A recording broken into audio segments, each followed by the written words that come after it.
Hello everyone, आज math के class में हम लोग एरिया के क्वेश्चंस करेंगे।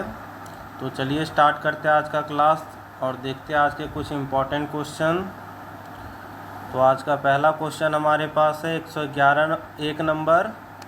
तो इसमें बोला जा रहा है कि एक त्रिभुज के आधार की लंबाई 15 मीटर तथा ऊंचाई 12 मीटर है। एक दूसरे त्रिभुज की क्षेत्रफल इस त्रिभुज के क्षेत्रफल से दोगुना है। तो बोला जा रहा है कि इस त्रिभुज के आधार की लंबाई 20 मीटर है, तो त्रिभुज की ऊंचाई ज्ञात करनी है। तो क्वेश्चन में देखिए क्या बताया जा रहा है कि एक त्रिभुज है जिसका दिया गया है यहाँ पर लंबाई और ऊंचाई। तो लंबाई अगर हम लोग देखेंगे यहाँ पर तो ये है 12 मीटर का, और इसका ऊंचाई दिया जा रहा है, ये लंबाई इसका 15 मीटर था और ऊंचाई इसका हाइट का मान दिया हुआ 12 मीटर। अब आगे बोला जा रहा है कि एक दूसरा त्रिभुज है जिसका क्षेत्रफल इस त्रिभुज के क्षेत्रफल का दोगुना है। तो यहाँ पर अब हम लोग पहले क्या करेंगे, इसका क्षेत्रफल निकालेंगे और दूसरा वाला जो त्रिभुज होगा इसका ये क्या होगा, 2 गुना होगा क्षेत्रफल का। और इसमें दिया गया है कि इसकी लंबाई 20 मीटर है, मतलब यहाँ से यहाँ का दिया गया है 20 मीटर। तो हम लोगों को निकालना है, इसका ऊंचाई निकालना है। तो हम लोग क्या करेंगे कि यहाँ पर दिया जा रहा है कि क्षेत्रफल, छोटे त्रिभुज का क्षेत्रफल हम लोग कर लेते हैं कि यहाँ पर कर लेते हैं छोटे त्रिभुज का क्षेत्रफल बराबर बड़े त्रिभुज का क्षेत्रफल। दोनों को बराबर कर रहे हैं तो गुना कितना, 2 गुना ये बोला गया था, ये 2 गुना है। तो हम लोग क्या करेंगे, यहाँ पर 2 से गुना कर देते हैं, क्योंकि जब हम लोगों को क्या करना है, बराबर करना है क्षेत्रफल को, तो हम लोग क्या करेंगे, छोटे वाले से 2 से गुना कर लेते हैं। अब इसका फॉर्मूला हो जाएगा हाफ बेस इंटू हाइट, और ये 2 गुना है इसलिए हम लोग 2 गुना कर लेते हैं, और इसका हो जाएगा हाफ बेस इंटू हाइट। तो 2 का 2 कर सकते हैं यहाँ पर, गुना 1/2। बेस इसका है 15 का और हाइट है 12 का, और यहाँ पर हो जाएगा 1/2। बेस है इसका 20 का और हाइट हम लोगों को कैलकुलेट करना है। 1/2 कट जाएगा, और अगर काटे तो 5 से कट जाएगा, ये 5 ये 15, और इसे 5 से काटेंगे तो ये 5 चौक 20 कट जाएगा। अब ये 4 को काट सकते हैं हम लोग, 4 तिये 12। तो देखिए इधर क्या बचा, 2 3 और 9, तो कितना हो जाएगा, 3 दूनी 6 और 6 तिये 18। तो 18 मीटर निकल करके आ गया दूसरे त्रिभुज की ऊंचाई। तो हमारा हो जाएगा आंसर ऑप्शन नंबर डी हो जाएगा। अब नेक्स्ट क्वेश्चन हम लोग देखते हैं 102 नंबर, और इसमें दिया जा रहा है कि किसी समांतर चतुर्भुज के एक भुजा 18 सेंटीमीटर है तथा इस भुजा के विपरीत भुजा से दूरी 8 सेंटीमीटर है, तो समांतर चतुर्भुज का क्षेत्रफल कितना होगा। तो सबसे पहले हम लोग समझते हैं कि समांतर चतुर्भुज होता कैसा है। तो समांतर चतुर्भुज, जैसे कि नाम से पता चल रहा है कि इसकी भुजाएं एक दूसरे के समांतर होती है।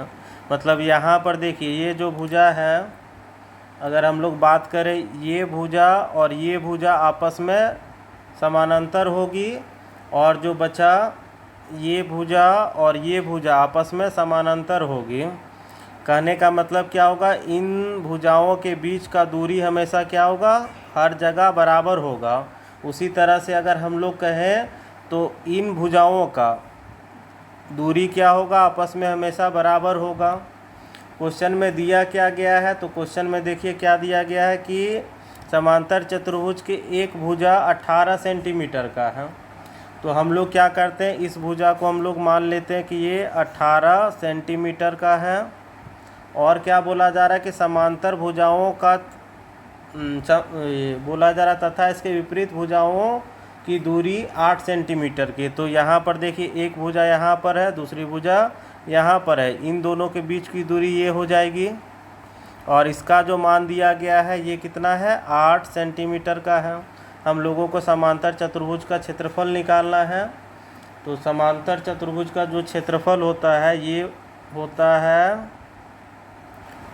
समांतर त्रिभुज का क्षेत्रफल बराबर होता है क्या, बेस इंटू हाइट होता है। तो बेस है इसका 18 और हाइट कितना है, 8 है। गुना कर लेते तो ये हो जाएगा 8 8 64 का 4 और 8 और 6 हो जाएगा 14। तो 144 सेंटीमीटर स्क्वायर हमारा आंसर आ जाएगा, ऑप्शन नंबर डी। अब बढ़ते हैं आगे और देखते हैं अगला क्वेश्चन। तो इस क्वेश्चन में बोला जा रहा है एक समांतर चतुर्भुज की संगत भुजाएं क्रमशः 30 मीटर तथा 14 मीटर हैं। समांतर चतुर्भुज के संगत भुजा की बात की जा रही है। तो यहाँ पर अगर हम लोग समांतर चतुर्भुज इस तरह से ड्रॉ कर लें तो संगत भुजा क्या होती है, एक भुजा के बगल में जो दूसरी भुजा होती है इन दोनों को ही संगत भुजा कहेंगे। एक का मान दिया गया 30 मीटर, तो इसको कर लेते 30 मीटर, लंबा है इसलिए थोड़ा बड़ा मान इसका रख लेते 30 मीटर, और 14 मीटर बोला जा रहा है तो ये हो जाएगा हमारे पास 14 मीटर। तो इस प्रकार देखें तो ये भी क्या हो जाएगा, 30 मीटर हो जाएगा, और इस तरह से यहाँ पर देखेंगे तो ये हो जाएगा 14 मीटर हो जाएगा। अब बोला जा रहा है कि तथा इन भुजाओं के शीर्षों को मिलाने वाले विकर्णों की लंबाई 40 मीटर है। तो समांतर चतुर्भुज का क्षेत्रफल निकालना है हम लोगों को।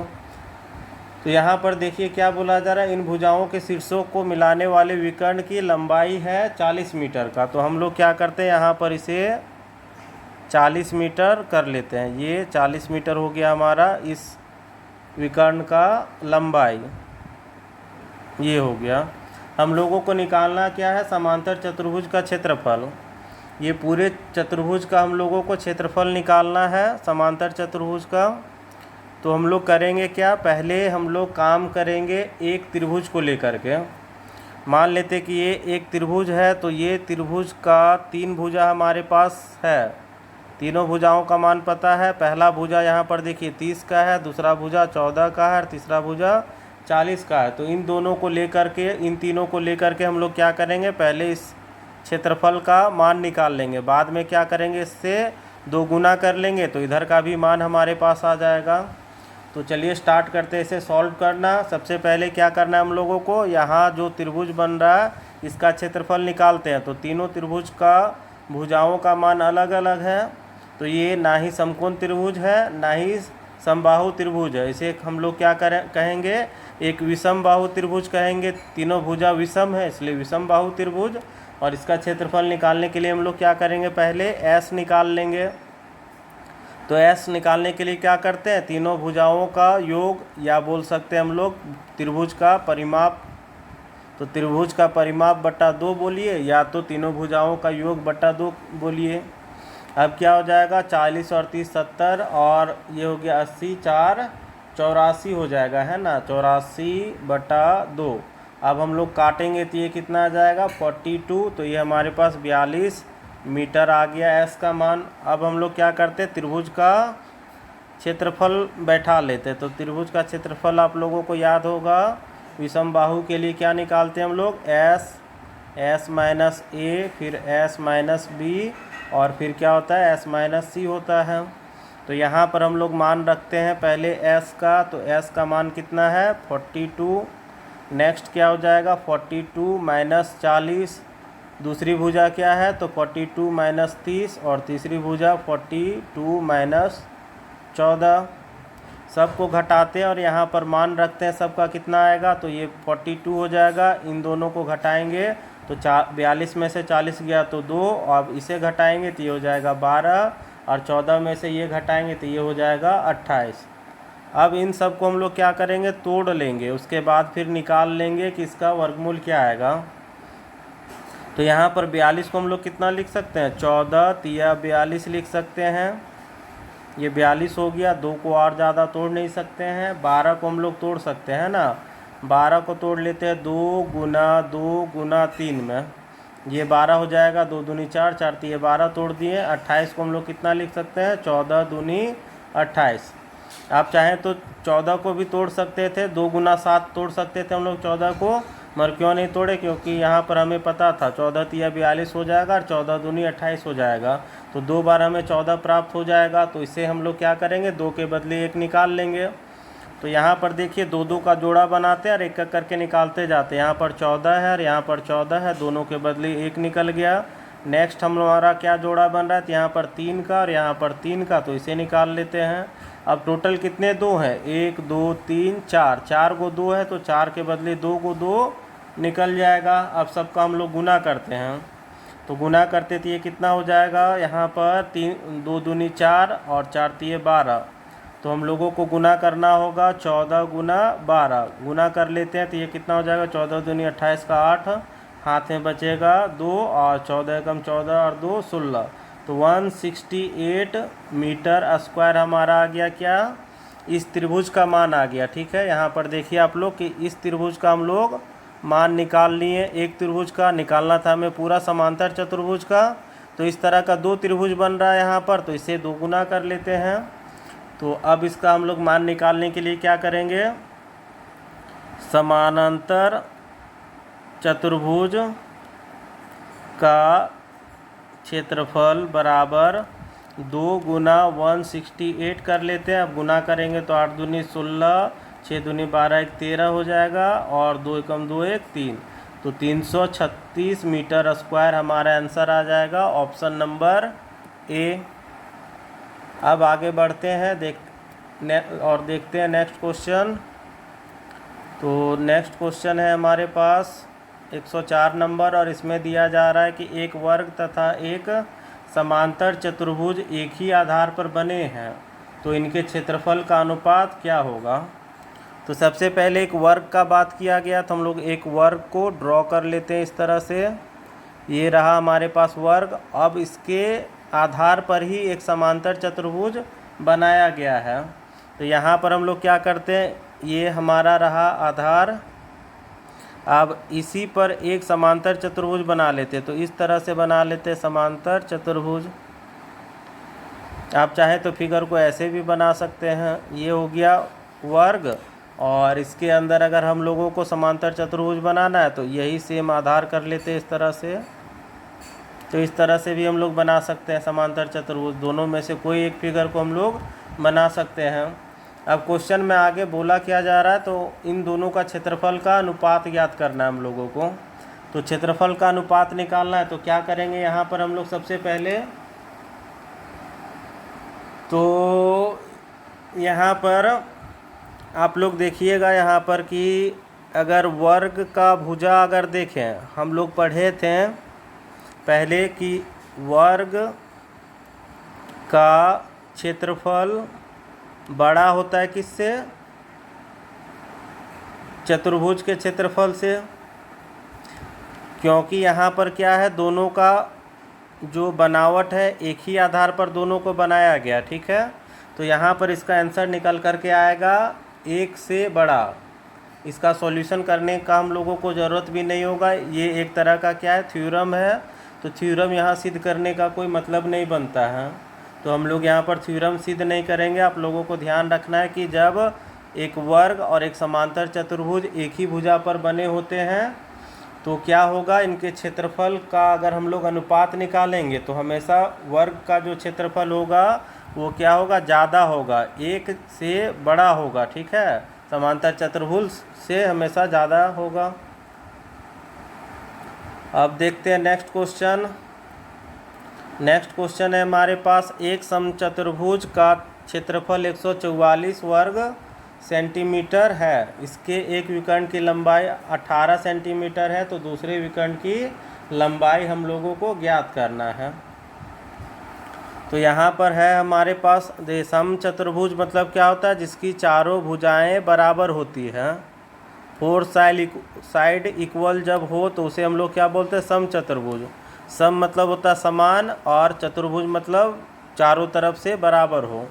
इसका क्षेत्रफल दिया गया है 144 सेंटीमीटर स्क्वायर, और एक विकर्ण का मान दिया गया। अगर इस तरह से देखें तो इसका मान दिया गया है 18 सेंटीमीटर का, तो हम लोगों के दूसरे विकर्ण का मान निकालना है, इसकी लंबाई हम लोगों को ज्ञात करनी है।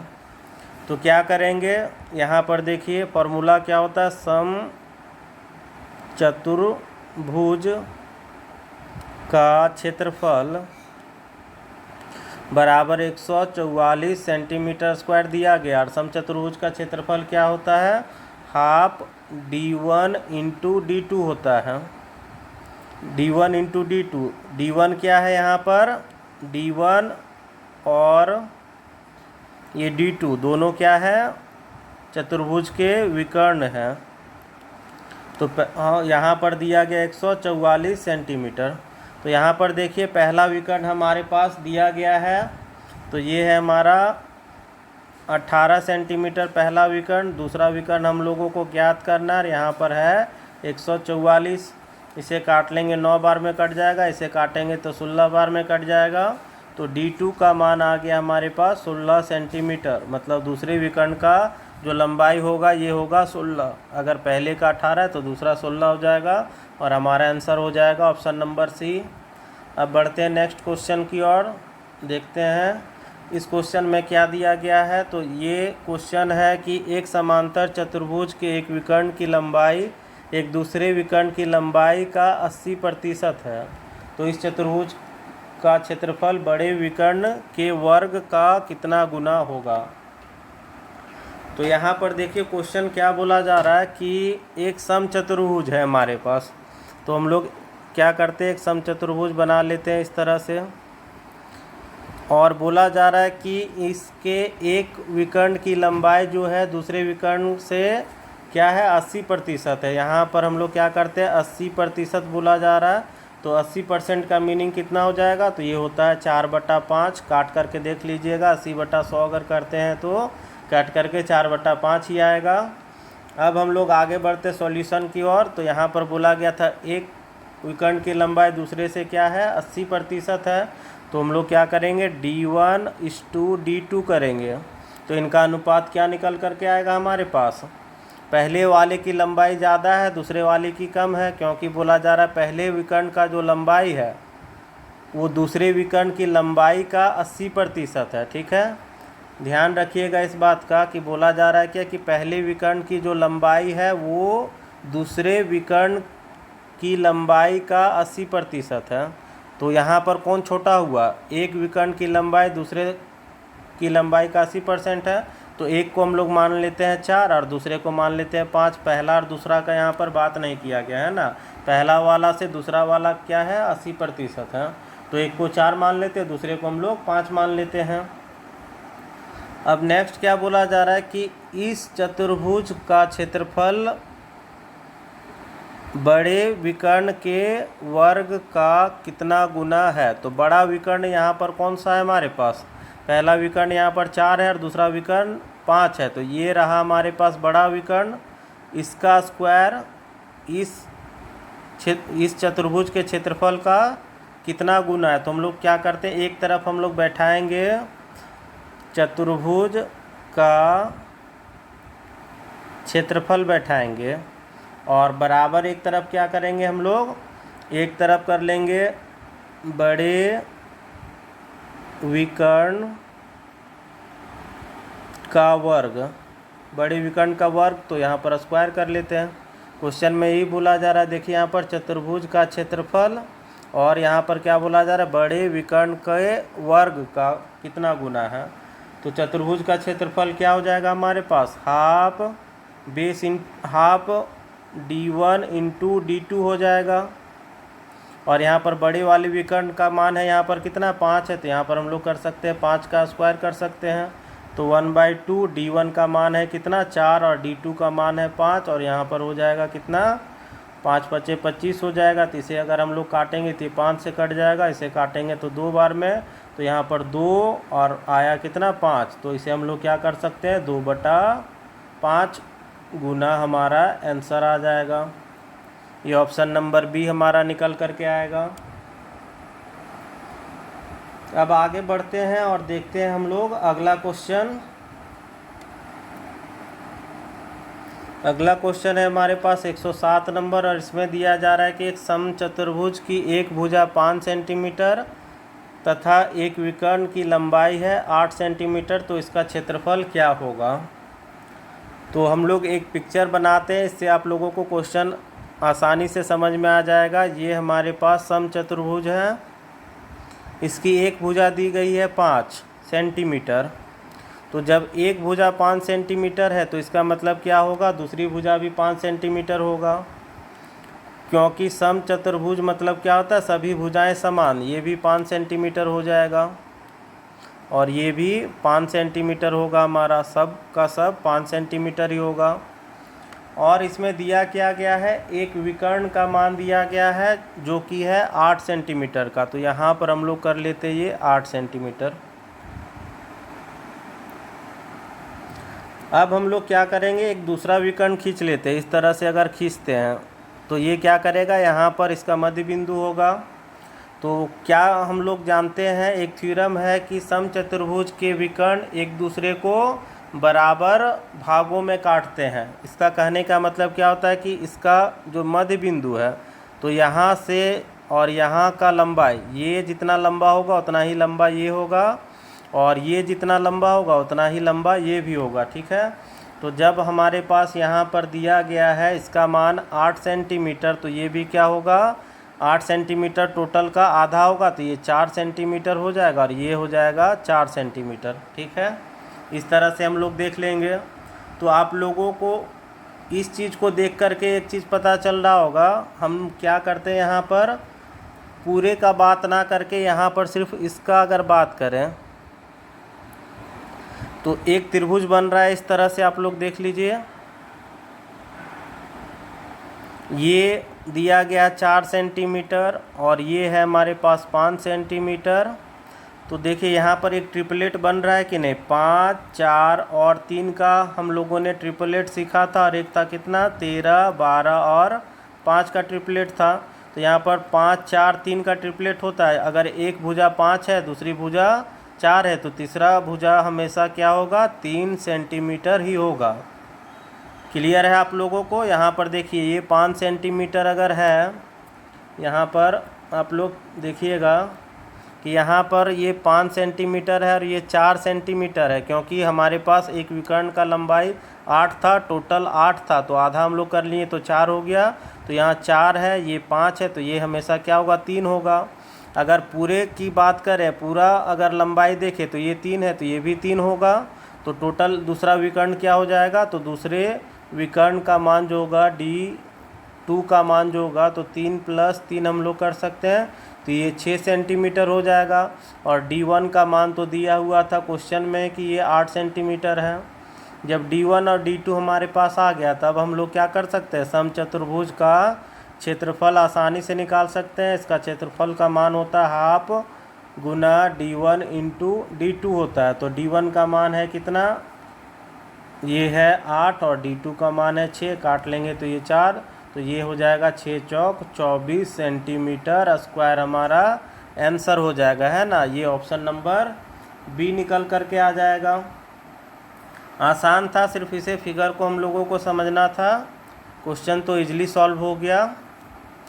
अब हम लोग देखेंगे नेक्स्ट क्वेश्चन 108 नंबर। तो इसमें बताया जा रहा है एक समांतर समचतुर्भुज का परिमाप 52 मीटर है तथा छोटे विकर्ण का जो लंबाई है ये 10 मीटर है। तो बड़े विकर्ण की लंबाई हम लोगों को ज्ञात करनी है। तो फिगर ड्रॉ करते हैं जिससे आप लोगों को क्वेश्चन आसान लगेगा समझने में। तो यहाँ पर है हमारे पास समचतुर्भुज, इसका परिमाप दिया गया है, मतलब चारों भुजाओं का योग। अगर हम लोग ABCD अगर इसे मानते हैं ABCD, तो AB + BC + CD + DA चारों भुजाओं का मान ये दिया गया है 52 मीटर का, है ना। चारों भुजाओं का योग दिया गया है। और हम लोग जानते हैं समचतुर्भुज में क्या होता है, चारों भुजाओं का मान समान होता है।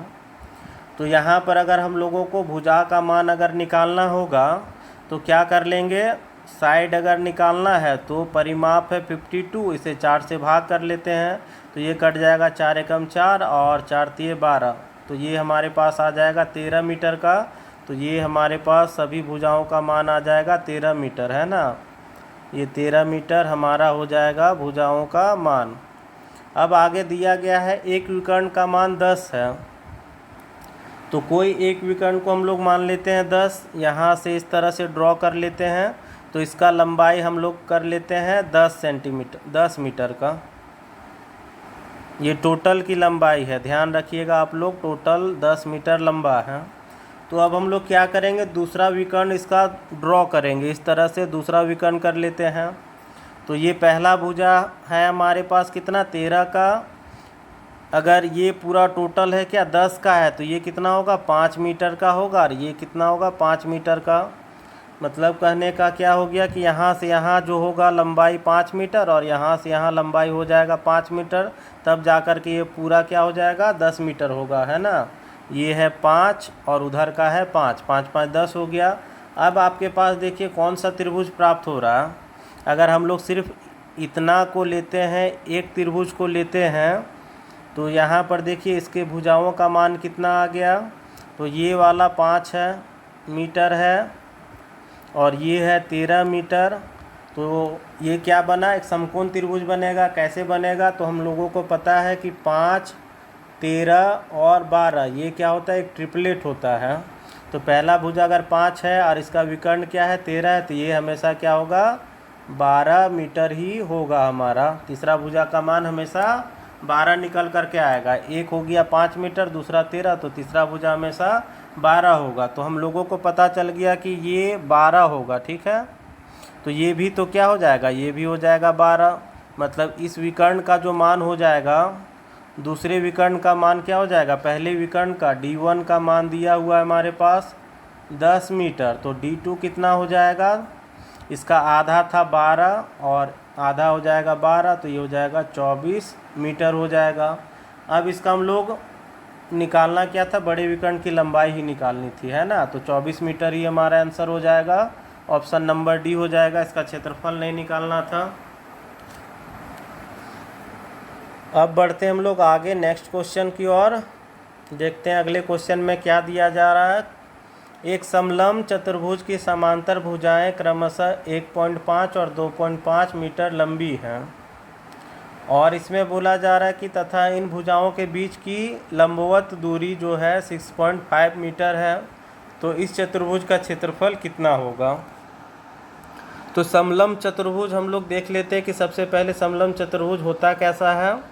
तो समलंब चतुर्भुज के आमने सामने की जो भुजाएं होती हैं ये हमेशा समानांतर होती। तो एक भुजा ऐसे कर लेते हैं और दूसरा भुजा ये हो गया, ये दोनों क्या होंगी एक दूसरे के समानांतर, और इस तरह से इसको ड्रॉ कर लेते हैं। क्या बोला गया, एक समलंब चतुर्भुज की समांतर भुजाओं की जो लंबाई है ये 1.5 और 2.5 है। तो इसे 1.5 मीटर कर लेते हैं और दूसरे वाले को 2.5 मीटर कर लेते हैं। इनका जो लंबाई है ये दे दिया गया है।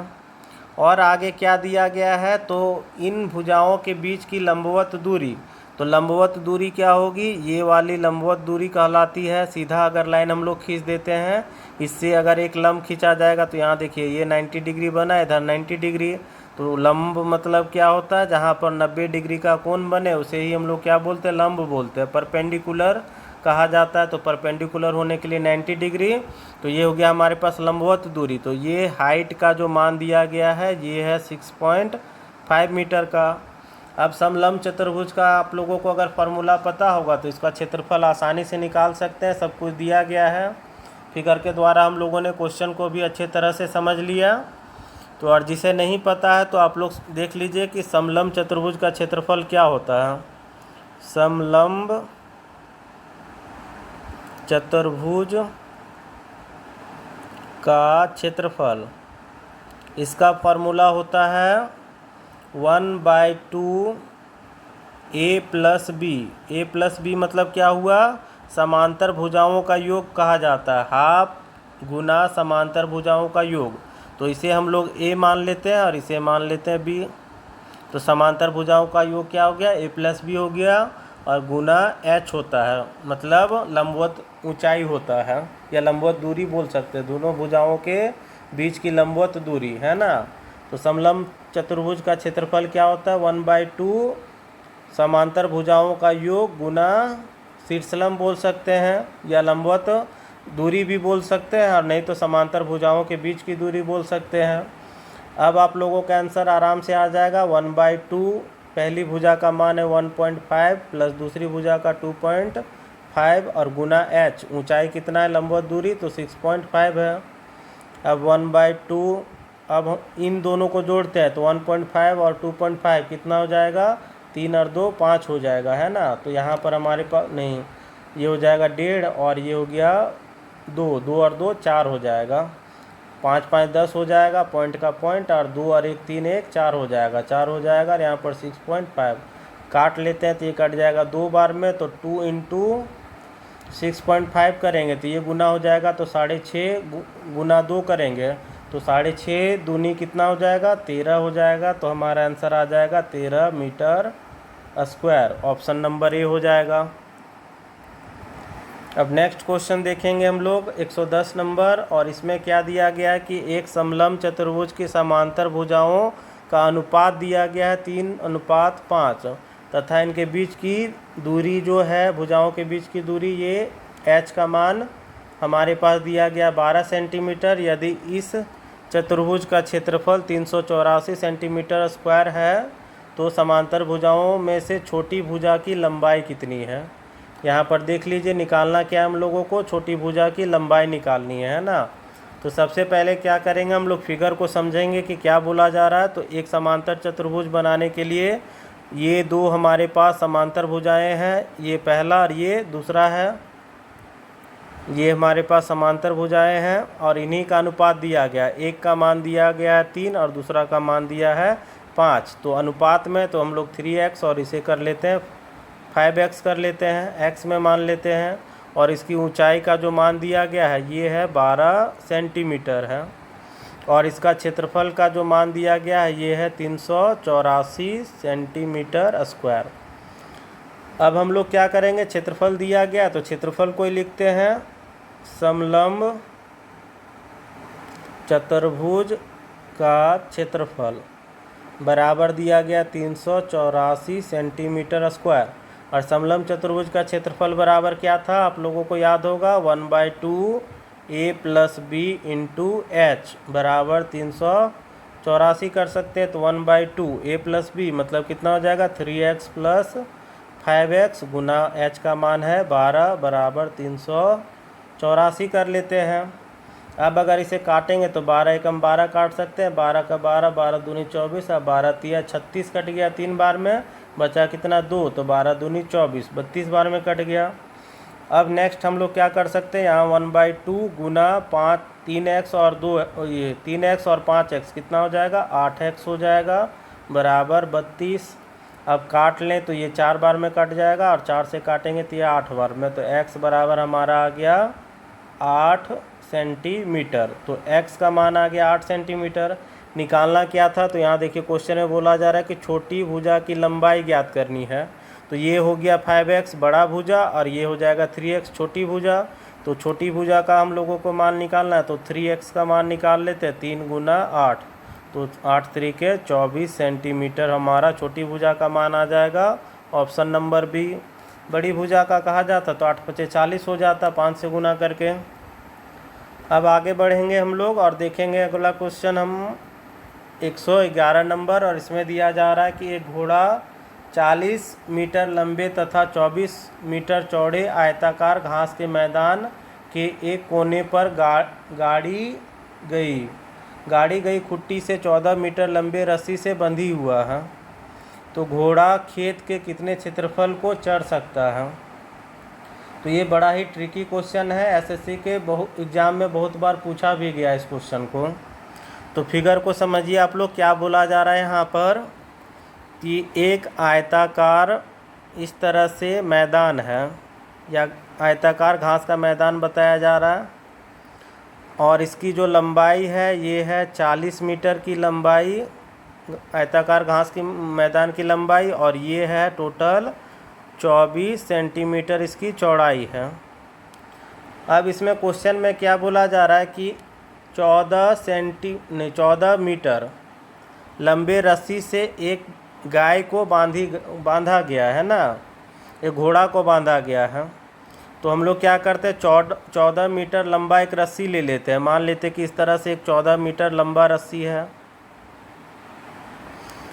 अब अगर घास को चरना चाहेगा, ये आयताकार मैदान है और गाय क्या करेगा, 14 मीटर लंबा रस्सी से बंधा हुआ है और इसे चरना चाहेगा, तो घूम घूम कर अगर चरेगा तो इधर से अगर घूमेगा तो इस तरह से इतना ही घूम पाएगा, और अगर इधर भी अगर जाएगा तो इधर भी क्या करेगा, इतना ही घूम पाएगा, क्योंकि टोटल तो है 24 मीटर का और इसका रस्सी का लंबाई है 14 मीटर ही। तो ये क्या करेगा, 14 मीटर तक ही ये चारों तरफ जा सकता है और घास को चर सकता है ना। यहाँ तक आप लोगों को समझ में आ गया।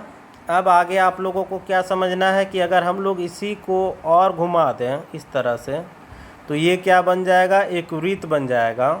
और यहाँ से यहाँ का जो लंबाई होगा, आप लोग यहाँ देखिएगा, ये जो लंबाई है यही 14 मीटर का है, तो त्रिज्या का काम करेगा। ये वृत्त का क्या हो जाएगा, केंद्र, और इसका जहाँ तक भी हम लोग देखें ये सारा क्या हो जाएगा, त्रिज्या। तो r का मान हमारे पास आ गया 14 मीटर का। ये पूरा वृत्त तो है नहीं हमारे पास, वृत्त का कितना कोना है, 1/4 है। तो हम लोग जब क्षेत्रफल अगर इसका निकालना है, यहाँ बोला जा रहा था ना कि घोड़ा खेत के कितने क्षेत्रफल को चर सकता है, तो हम लोग क्या करेंगे, यहाँ पर घोड़ा के द्वारा चरा जाने वाला क्षेत्रफल अगर निकालें तो ये क्या होगा, पूरे वृत्त का 1/4, तो 1/4 इंटू वृत्त का क्षेत्रफल हो जाएगा, तो 1/4 और पाई r² कर सकते हैं।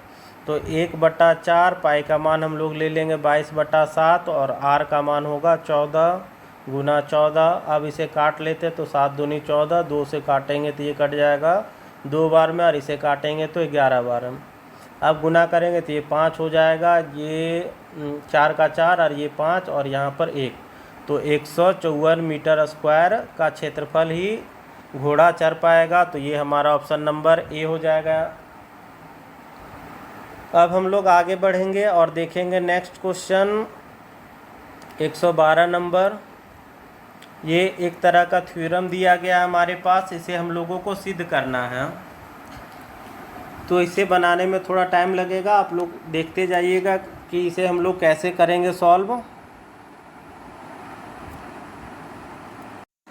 तो हम लोग क्या करेंगे, सबसे पहले यहाँ पर इस त्रिभुज की बात करेंगे। त्रिभुज ABC का हम लोग क्षेत्रफल निकालेंगे। सबसे पहले क्या करना है हम लोगों को, त्रिभुज ABC का क्षेत्रफल हम लोग निकालेंगे। तो त्रिभुज का क्षेत्रफल क्या हो जाएगा, ABC का हाफ बेस इंटू हाइट। तो बेस यहाँ पर क्या होगा, BC होगा, और हाइट यहाँ पर क्या हो जाएगा, यहाँ से यहाँ देखिए क्या है, AE। तो AE हम लोग लिख लेते हैं। अब अगर हम लोग देखें BC पर AE क्या है, लंब है, तो यहाँ पर क्या होगा, BC और ये BC को टोटल क्या करेगा, BE और EC 2 भागों में काटेगा। यहाँ पर आप लोग देखिए इस तरह से अगर त्रिभुज है और यहाँ पर ऐसे करके दिया गया है, ये E है, यहाँ पर B है और यहाँ पर C है, तो यहाँ से यहाँ की जो लंबाई होगी और यहाँ से यहाँ की जो लंबाई होगी ये आपस में क्या होगी, समान होगी। तो हम लोग क्या कर सकते हैं, BE बराबर EC लिख सकते हैं। BE बराबर क्या लिख सकते हैं, EC लिख सकते हैं। तो यहाँ पर हम लोग क्या करेंगे कि 1/2 को 1/2 ही छोड़ेंगे। BC को हम लोग क्या करेंगे, टोटल BC जो है इसे हम लोग क्या लिख सकते हैं, BE प्लस EC लिख सकते हैं। BC को हम लोग, इस स्टेप को समझिएगा आप लोग कि यहाँ पर क्या है कि BC है, BC को हम लोग 2 भाग में तोड़ लिए, BE और EC में आपस में बराबर भी है। तो BC को अगर हम लोग लिखें तो BE प्लस EC लिख सकते हैं। नेक्स्ट स्टेप में हम लोग क्या कर सकते हैं, BC को दोनों जगह पर BE और EC बराबर है, तो BE के जगह पर हम लोग क्या करेंगे, EC ही बैठा लेंगे, है ना। तो यहाँ पर बी ई का बी ई कर लेते हैं और प्लस ई सी को भी हम लोग क्या लिख लेंगे, बी ई ही लिख लेंगे। तो इस तरह से बी सी का जो मान होगा ये क्या हो जाएगा, 2BE हो जाएगा। इस तरह से हम लोग निकाल सकते हैं। तो हम लोग क्या करेंगे, बी सी का जो मान निकालें हैं इसे क्या निकाल लिए, 2BE निकाल लिए गुना AE। यहाँ पर क्या होगा, ये 2 और 2 कट जाएगा।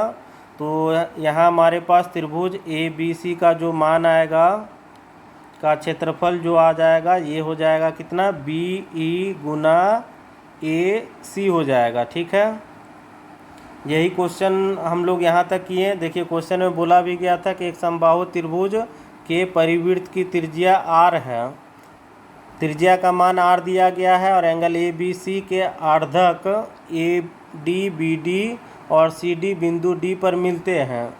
AD को मिलाकर नीचे बढ़ाया जाएगा और BC को E पर काटता है। AD बराबर BD बराबर CD बराबर क्या है, यहाँ पर R है। सबका मान क्या है, R है। ये अगर हम लोग देखें तो ये भी R हो जाएगा और ये भी R हो जाएगा। यहाँ पर फिगर इसे हम लोग ये कर लेते क्लियर, उसके बाद आप लोगों को अच्छा से समझ में आएगा कि क्या बोला जा रहा है। यहाँ पर देखिए BD DC और AD तीनों बराबर होगा और तीनों का मान क्या होगा, R ही होगा। ठीक है, तो हम लोग क्या किए, पहले बड़े वाले त्रिभुज का क्षेत्रफल ले लिए और फिर क्या किए हैं, नेक्स्ट हम लोग यहाँ पर BC को हम लोग BE प्लस EC लिख लिए हैं और ये दोनों आपस में बराबर है, इसलिए हम लोग BC को क्या किए, यहाँ पर देखिए BC को BE प्लस EC किए हैं और नेक्स्ट में क्या किए हैं, दोनों को BE और BE कर लिए हैं, दोनों को BE कर लिए हैं।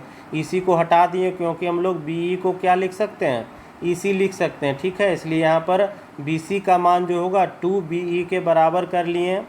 अब हम लोग यहाँ पर काट करके यहाँ तक ले आएंगे। ठीक है, अब हम लोगों को करना क्या है, यहाँ पर DE देखिए सारे ऑप्शन में क्या है, DE है और R है, DE और R है, तो इन्हीं सबको हम लोगों को रखना है। बाकी बात सभी चीज़ों को क्या करना है, यहाँ से हटाना है। ठीक है, यहाँ तक अब हम लोगों ने सॉल्यूशन कर लिया, क्षेत्रफल निकाल लिया। अब हम लोग क्या करेंगे, यहाँ पर आएंगे त्रिभुज, ये जो त्रिभुज आप लोगों को दिख रहा है यहाँ पर हम लोग आएंगे ये छोटे वाले त्रिभुज में। तो त्रिभुज यहाँ पर क्या है, BDE और यहाँ पर ये क्या कर रहा है, लंब बन रहा है यहाँ पर, तो ये समकोण त्रिभुज होगा। तो समकोण त्रिभुज में अगर हम लोग देखें त्रिभुज BDE में, तो ये हमारा हाइपोटेनस हो जाएगा, ये परपेंडिकुलर और ये बेस हो जाएगा।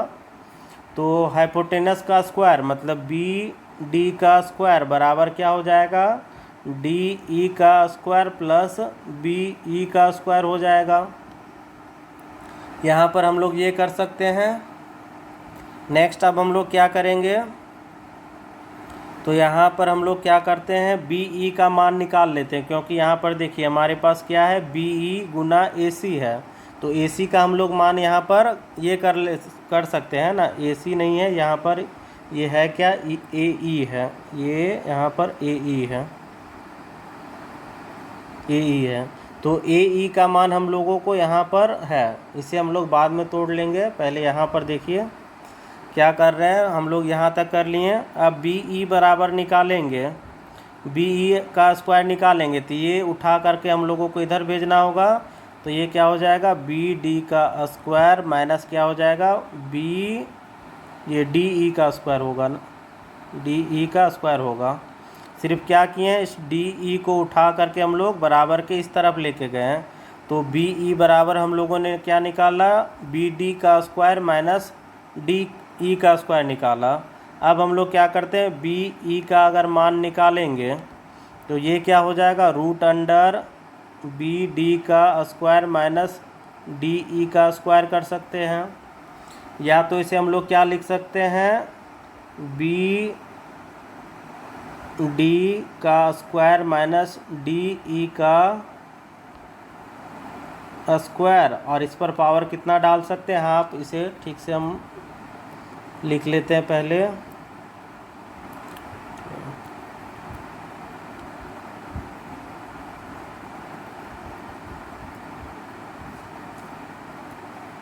यहाँ पर देखिए क्या आया, बी ई का जो मान आया इसे हम लोग क्या लिख सकते हैं, बी डी का स्क्वायर माइनस डी ई का स्क्वायर, और इस पर पावर हाफ डाल सकते हैं क्योंकि रूट का जो मतलब होता है इसका मतलब क्या होता है, पावर आधा होता है। ठीक है, यहाँ तक सबको क्लियर है।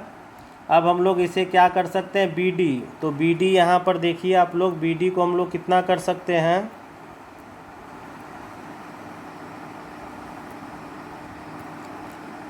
बी से डी ये है यहाँ पर, इसका मान भी आर होगा, ए डी का भी मान क्या होगा, आर होगा, और डी ई का भी, डी सी का भी मान आर होगा। तो हम लोग क्या करते हैं, यहाँ पर बी डी का वैल्यू क्या बैठा लेते हैं, आर बैठा लेते थे, आर स्क्वायर हो जाएगा माइनस डी ई का स्क्वायर, और पूरे पर क्या हो जाएगा, 1/2 हो जाएगा पावर। अब इसे मिटाते हैं, उसके बाद फिर हम लोग देखते हैं आगे। यहाँ तक हम लोगों ने क्या किया, बी ई का मान निकाल लिया। तो यहाँ पर देखिए त्रिभुज का जब क्षेत्रफल हम लोग निकाले थे तो यहाँ पर हमारे पास क्या था, बी ई था, और क्या है, ए ई है। तो बी ई का तो हम लोगों ने मान निकाल लिया। अब हम लोग आते हैं ए ई पर। तो ए ई कहाँ से कहाँ तक है आप लोग देखिएगा, तो ये ए ई है। ठीक है, तो ए ई को हम लोग कितना लिख सकते हैं, यहाँ से ए से डी और डी से ई में तोड़ सकते हैं। तो यहाँ पर हम लोग क्या करेंगे कि ए ई को हम लोग लिख लेंगे ए डी प्लस डी ई लिख लेंगे। ठीक है, ए डी प्लस डी ई कर लेंगे। अब यहाँ से हम लोग क्या करेंगे, ए ई बराबर ए डी का मान क्या होगा, यहाँ से यहाँ त्रिज्या है ये, तो हम लोग इसका मान बैठा लेते हैं आर प्लस डी ई। तो यहाँ पर भी देखिए ए ई का मान क्या आ गया, आर और डी ई में आ गया, और यहाँ पर भी बी ई का मान क्या आ गया हमारे पास, आर और डी ई में आ गया। अब हम लोग क्या करते हैं, त्रिभुज का क्षेत्रफल में इसका मान हम लोग बैठाते हैं। तो यहाँ पर देखिए त्रिभुज ए बी सी का क्षेत्रफल जो था इसका मान हमारे पास क्या था, बी ई गुना ए ई था। तो बी ई का जो मान हम लोगों ने निकाला था, यहाँ पर है हमारे पास R square minus D E का स्क्वायर, और इस पर पावर कितना है, 1/2 है, और गुना ए ई का जो हम लोग मान निकाले तो इसका मान क्या है, आर प्लस डी ई है। ठीक है, यहाँ तक हम लोगों ने कर लिया। अब हम लोग क्या करते हैं, कोई भी ऑप्शन में देखिए स्क्वायर कहीं नहीं है। ठीक है, अंदर में कहीं भी स्क्वायर नहीं है, तो हम लोग यहाँ पर क्या करेंगे, इसे मान लेंगे ए स्क्वायर माइनस इसे बी स्क्वायर। तो यहाँ पर देखिए ए स्क्वायर माइनस बी स्क्वायर बराबर क्या होता है, एक बार ए प्लस बी होता है और एक बार ए माइनस बी होता है। तो हम लोग इसे भी तोड़ लेंगे, आर प्लस डी ई, एक बार प्लस में लिखेंगे आर प्लस डी, और इस पर पावर 1/2 हो जाएगा, गुना एक बार माइनस में लिखते हैं आर माइनस डी ई, और इस पर भी पावर 1/2 हो जाएगा। और पहले से हमारे पास था क्या, तो हमारे पास पहले से जो है ये हमारे पास था आर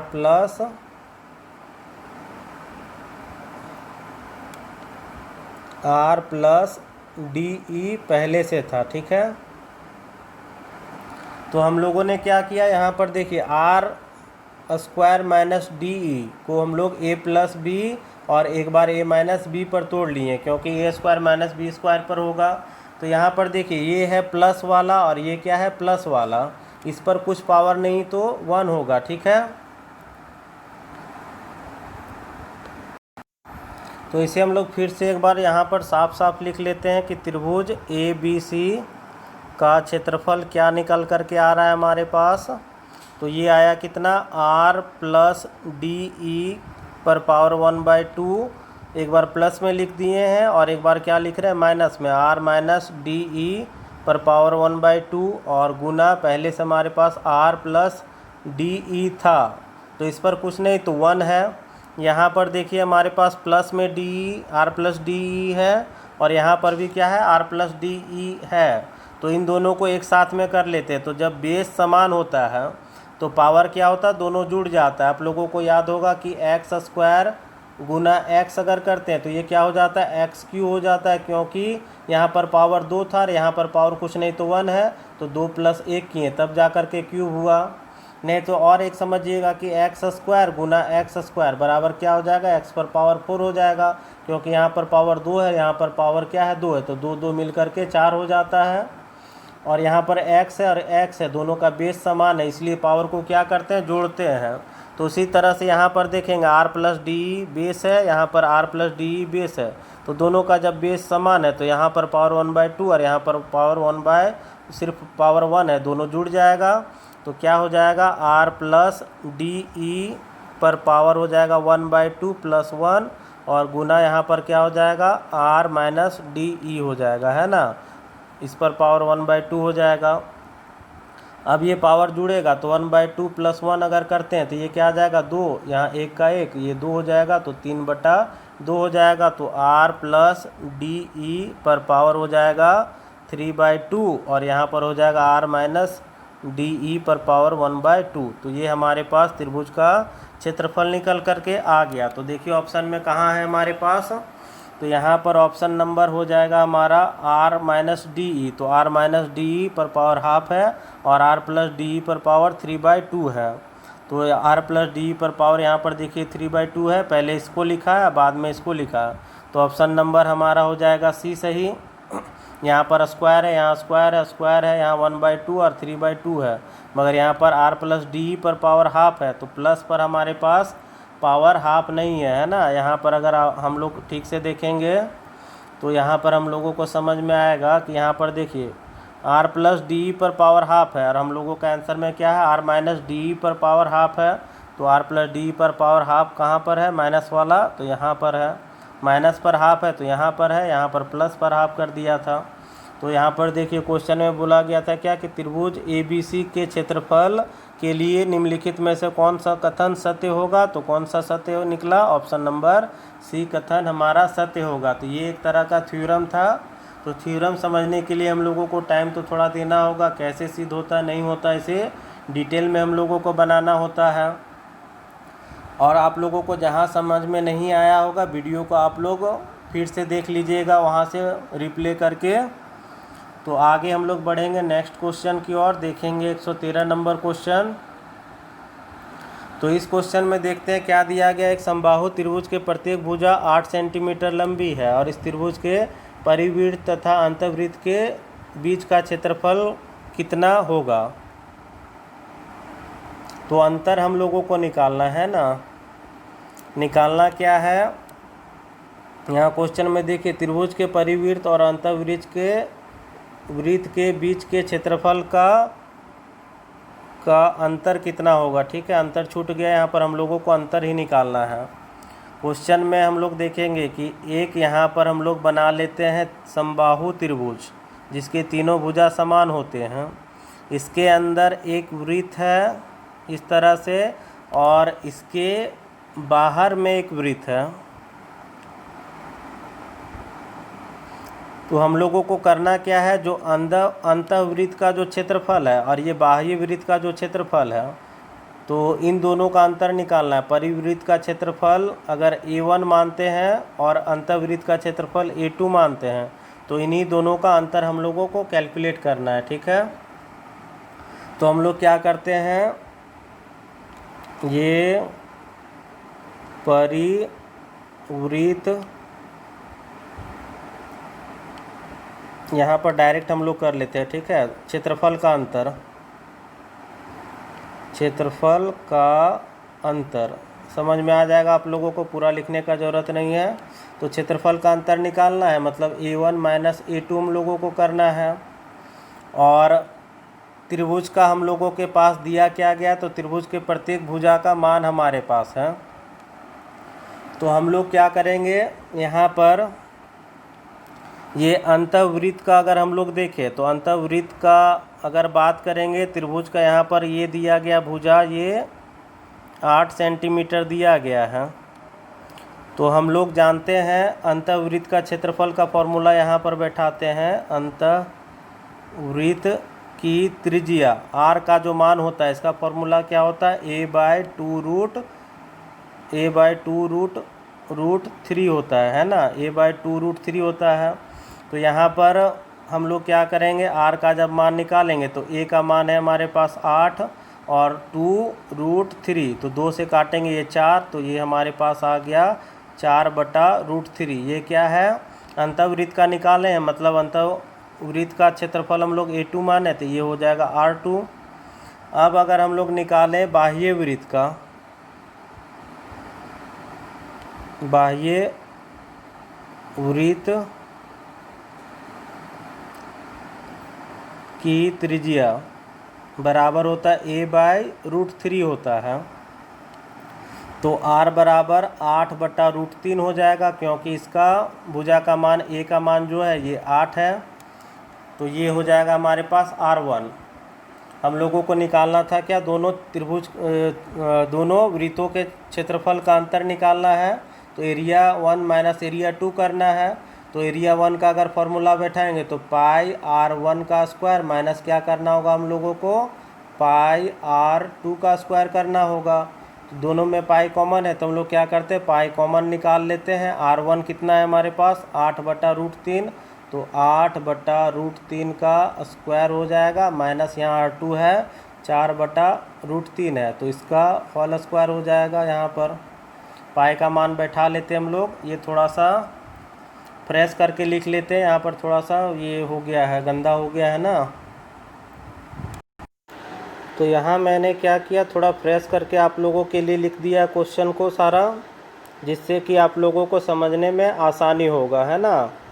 सारा कुछ क्लियर करके लिख लिया है कि जैसे जहाँ पर होना चाहिए वैसे कर दिया है, जिससे आप लोगों को क्लियर समझ में आएगा।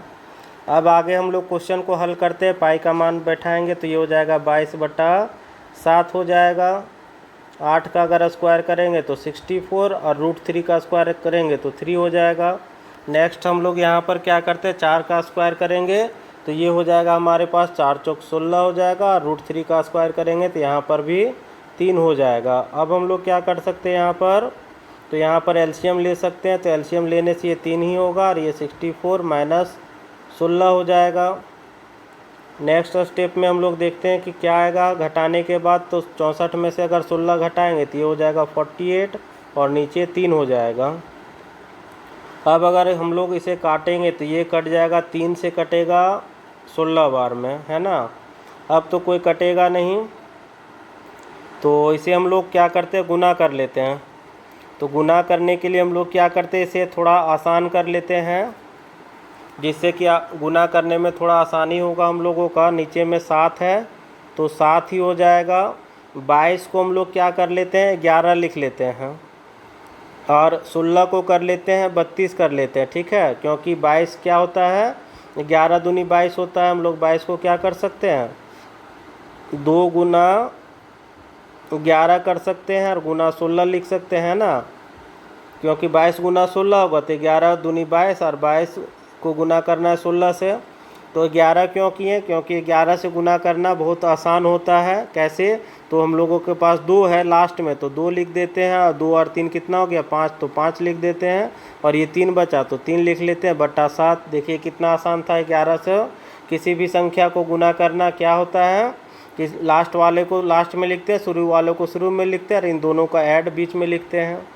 अब हम लोग करेंगे क्या, इसे पूर्णांक में तोड़ लेते हैं। तो पूर्णांक में तोड़ेंगे तो ये कट जाएगा, 7 पचे 35 कट जाएगा, 0 आ जाएगा, शेषफल क्या बचेगा 2, तो बटा 2 2/7 सेंटीमीटर स्क्वायर। तो ये हमारा आ गया दोनों वृत्तों के क्षेत्रफल का अंतर 50.2/7। तो ऑप्शन नंबर हमारा बी हो जाएगा। अब चलते हैं अगले क्वेश्चन की ओर। ये हमारा चैप्टर का आखिरी क्वेश्चन होगा। नेक्स्ट क्लास में हम लोग एक नए चैप्टर को क्वेश्चन स्टार्ट करेंगे, तो आप लोग बने रहिएगा। चैप्टर को शुरू से पढ़ने से क्या होगा, आप लोगों को ज़्यादा आसानी से समझ में आएगा चैप्टर, है ना। तो पहले तो हम लोग इस क्वेश्चन को सॉल्व करते हैं और ख़त्म करते हैं इस चैप्टर को, तब नेक्स्ट क्लास का बात करेंगे हम लोग नए चैप्टर का। तो क्वेश्चन में क्या बोला जा रहा है कि किसी त्रिभुज के प्रत्येक शीर्ष बिंदु से उसके सम्मुख भुजा के समानांतर एक रेखा खींची जाती है, और इस प्रकार बने त्रिभुज की परिमिति का प्रारंभिक त्रिभुज के परिमिति से क्या अनुपात होगा। तो क्वेश्चन में देखिए क्या बोला जा रहा है कि हम लोगों के पास एक त्रिभुज है, ये त्रिभुज बना लिए। अब क्या बोला जा रहा है, इसके शीर्ष बिंदु से उसके सम्मुख भुजा। तो अगर हम ए बी सी अगर हम लोग त्रिभुज लेते हैं तो ए बी सी का अगर हम लोग बात करेंगे तो ए बी सी का जो शीर्ष है ये शीर्ष बिंदु ए होगा। अब इसके समानांतर एक रेखा खींचते हैं हम लोग, ठीक है। तो सम्मुख भुजा के समानांतर, तो सम्मुख भुजा ए के सम्मुख भुजा कौन सा होगा, बी सी, और इसके समानांतर अगर हम लोग रेखा खींचते हैं तो यहाँ पर होगा। इसी तरह से क्या है, बी है, तो बी का सम्मुख भुजा कौन सा होगा, ए सी, और ए सी के समानांतर अगर हम लोग खींचेंगे तो ये हमारा हो जाएगा। इसी तरह से सी देखेंगे तो सी के सम्मुख भुजा कौन सा होगा, ए बी होगा, और ए बी के समानांतर अगर खींचेंगे तो ये हमारा होगा। तो ये हमारा देखिए क्या होगा, इस तरह से समझ लीजिए कि ए के सम्मुख भुजा हो गया बी सी, ये बी सी हो गया, और इसका समानांतर भुजा हो जाएगा ये, देखिए एक दूसरे के समानांतर हो गया। इसी तरह से अगर हम लोग देखेंगे बी का बात करें तो बी का सम्मुख भुजा हो जाएगा ए सी, इस तरह से देख लीजिए, और ए सी के सामने अगर हम लोग खींचेंगे तो ये इसका समानांतर हो जाएगा। नेक्स्ट इसी तरह से अगर हम लोग देखें तो सी का बात करते तो सी का सम्मुख भुजा हो जाएगा ए बी हो जाएगा सम्मुख भुजा, और इसके समानांतर ये हो जाएगा। तो अब हमारे पास एक त्रिभुज प्राप्त हुआ है ए बी सी के अलावा, ये हो जाएगा डी ई एफ, ये हमारे पास त्रिभुज बना। तो इन दोनों त्रिभुजों का हम लोगों को क्षेत्रफल ज्ञात करना है, क्षेत्रफल नहीं, हम लोगों को निकालना क्या है, परिमाप का अनुपात निकालना है ना। तो हम लोग क्या करेंगे, त्रिभुज ए बी सी का परिमाप अनुपात निकालेंगे, किसका, त्रिभुज डी ई एफ के, एफ का।